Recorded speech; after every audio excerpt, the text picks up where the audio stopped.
Around noontime today, when it was high tide, the water came all the way to the seawall 3 or 4 feet high. They're going to be seeing it maybe double that at the high tide peak tonight. Police and FBI have also said that Mr. Crespo, at this point, once they are done with their work, he'll be able to open up back for business. This party got going right about 8:30.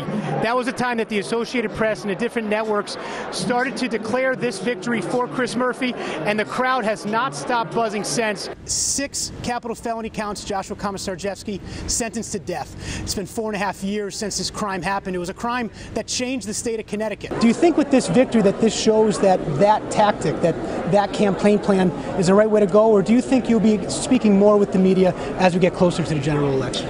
The latest numbers that we have from a Vernon Board of Education official is that it is 14 students transported to the hospital and the bus driver. You can see how the water is absolutely pounding against the seawall, coming right on to these lawns.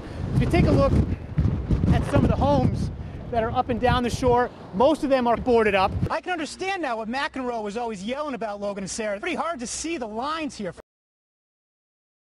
In a Fox Connecticut exclusive, George Colli spoke with 2 families whose homes are now gone. He joins us now from the Old Saybrook Fire Department with their story. George. Well, Allison and Brent, if you own a home, this is a nightmare. The idea that something is happening to your property, you're away from it, and nothing can be done to stop it. Now, if you were up early this morning, those pictures, the video coming over from the marsh to Chalker Beach were horrible to see, but especially so for the homeowners. Flames light up the sky over Chalker Beach, right at the peak of Sandy's wrath. These devastating pictures aired live statewide through the overnight hours.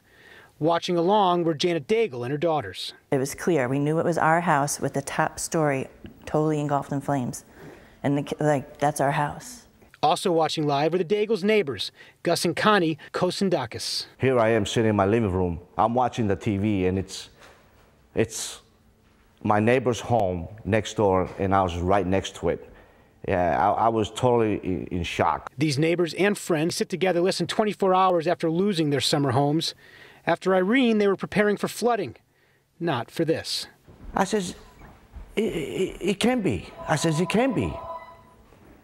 I thought it was a dream, you know, that I'm in a dream, but it was reality. My poor girls, they were just in tears and shock because they had all their memories, you know. Basically, we grew up with that beach house, so special to them. Special. Making it worse, they knew the homes had no chance. Serious floodwaters and accumulation of sand prevented fire crews from accessing their street. You can see the type of flooding that the fire department encountered as they came to try to put these fires out. When we spoke to the chief this morning, he said it was very difficult for them to watch these 2 houses burn from afar. It's a horrible thing for a fire department to have to deal with. It's a horrible thing, especially for these poor homeowners. You know, they're thinking some water damage, and here they've completely lost the homes. Both families say it's been a tough day, but all that matters is no one was hurt. We'll have to rebuild. We'll have to rebuild. And both families said that they are going to rebuild. Now, I just spoke to some Old Saybrook firefighters who were on the scene, and here was the issue. You can see this stump jumper here. If the water gets above this intake, then it can't go any farther. And that was the problem. They started approaching it, and the water was already up right here. So that was what made them pull back. That's why they couldn't go any further. Now, the investigation, they haven't really been able to start it yet because they have not been able to get to the home. But as I was speaking to the families today, they had talked to the fire chief and the fire marshal, and it appears that what started this fire was some sort of electrical issue. Denise Scott always believed that her husband, Randy, died instantly when United Airlines Flight 175 struck the World Trade Center South Tower. Randy worked for Euro Brokers Incorporated on the 84th floor, right where the plane made impact. She thought this for 10 years until receiving a call. There was a note. These words changed the script for Denise Scott and her daughters. I don't like the word closure, but you have to have an explanation. You have to have some way of explaining or having an ending. So we all just wrote the same ending, and it wasn't correct. The Scott family always thought the ending came instantly for their father, Randy, who was working on the 84th floor of World Trade Center 2. the morning of September 11th, 2001. For them, his final chapter was rewritten after a call from New York's chief state medical examiner in August 2011. I don't even think I asked her what was on the note. I think I said, I don't want to know until I see it. So the minute I saw it, I knew it was his handwriting. Found blocks from the fallen towers, this note was a needle in a haystack of debris following the attacks in Lower Manhattan, but it was preserved. First by a guard at the Federal Reserve who had it handed to him, and then by the September 11th Memorial and Museum. A drop of blood providing evidence of its author. My youngest one, I told him about the note, said, oh, Daddy must have been so scared. And I said, no, your father was hopeful. They were trying to help each other and to get out. That conversation with her daughters came 6 months after Denise first was notified of the note's existence.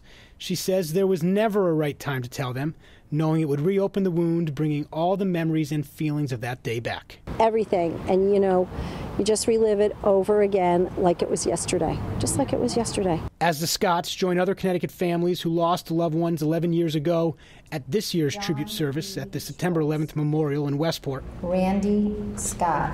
They do so knowing their father and the others who were by his side never gave up trying to make it home.